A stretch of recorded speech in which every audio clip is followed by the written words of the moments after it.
There's a good chance that we have a top for a decade. This is the big top, like the top in 2000, 2001, like the top in 1966, before that big bear market.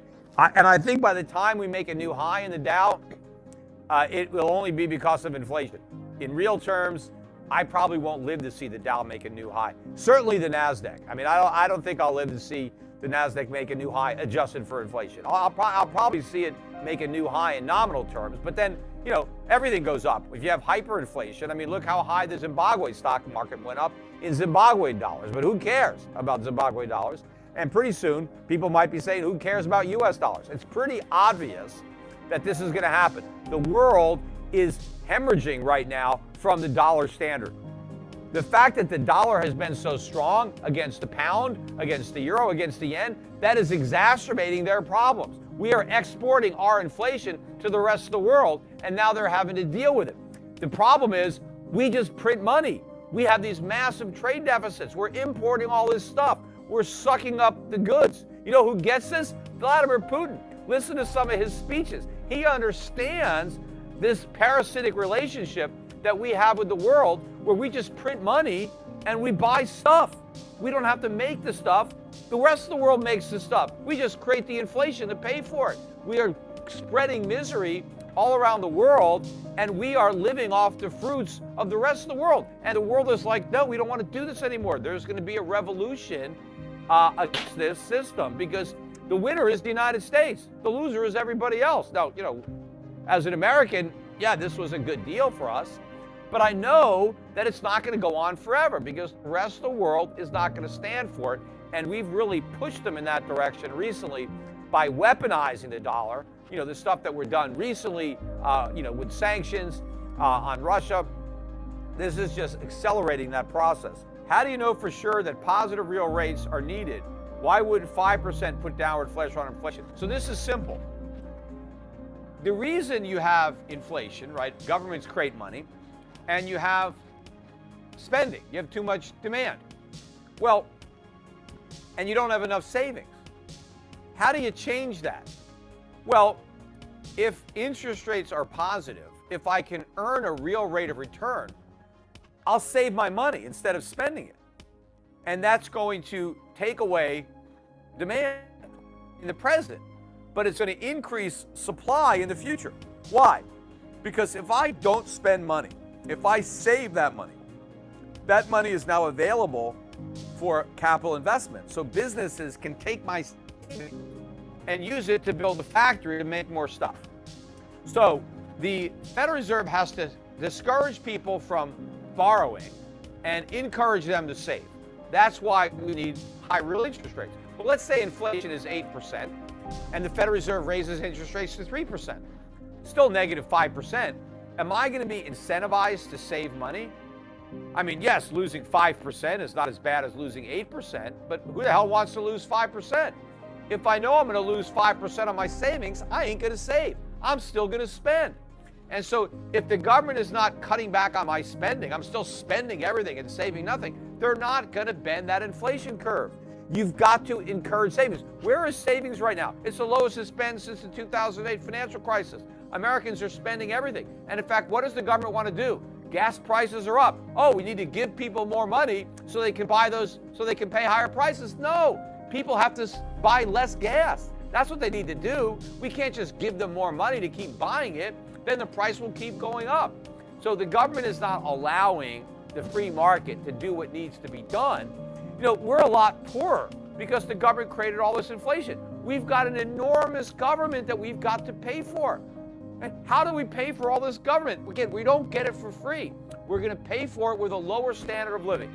Either we're going to have less money because the government takes our money, or we're going to have inflation because the government takes our purchasing power. That's it. There is no free lunch.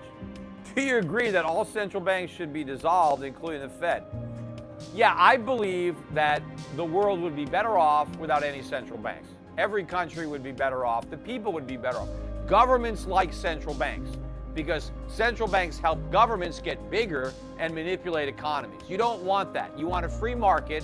In a free market, you want the government to be as small as possible, and you want no artificial manipulation. You want free market forces in charge. That's how you have an optimal allocation of resources. That's how you have the highest collective standard of living, is in a free market. And central banks are an enemy of that.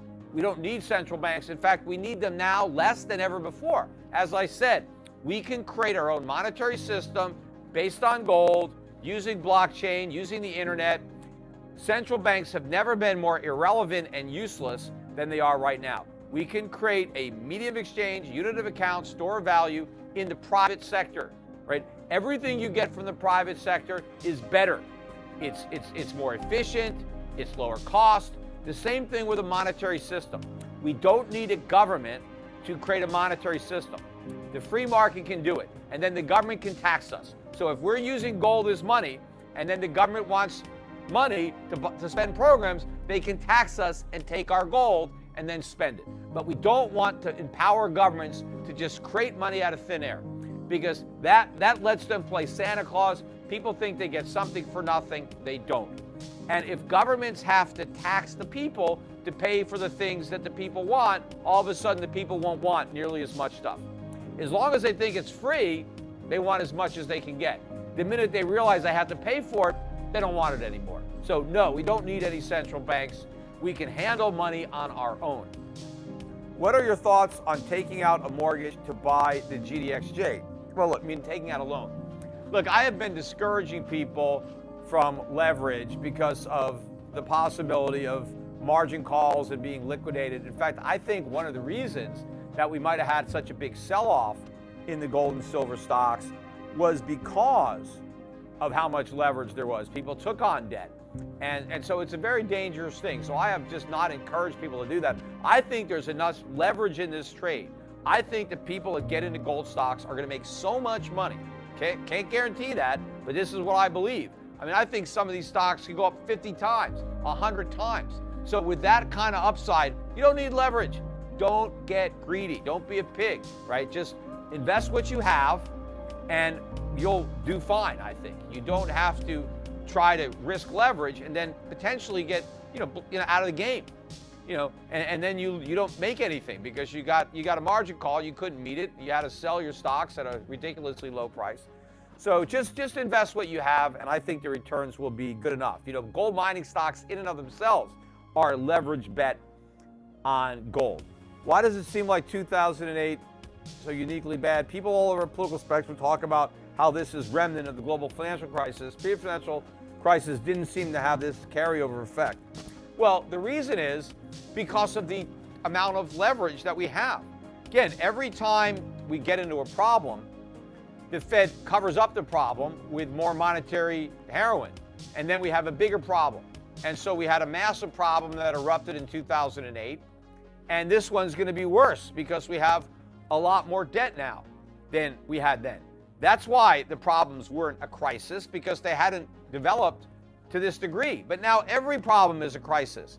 That's why when they did QE the first time, they said it's a one-off event. We're never going to do it again. I knew in the beginning that that was a lie, that once they did it, they were committed. They had checked us into a monetary roach motel. There was no way out. I said it from day one. I said it in 2008, and I was right. And I warned about hyperinflation, and people were laughing at me because it hadn't happened. It just hadn't happened yet. It's going to happen, and even if it's not hyperinflation, it's going to be massive. We've already got the worst inflation in 30 or 40 years, and in fact, if they measured it honestly, last year was really the worst inflation ever.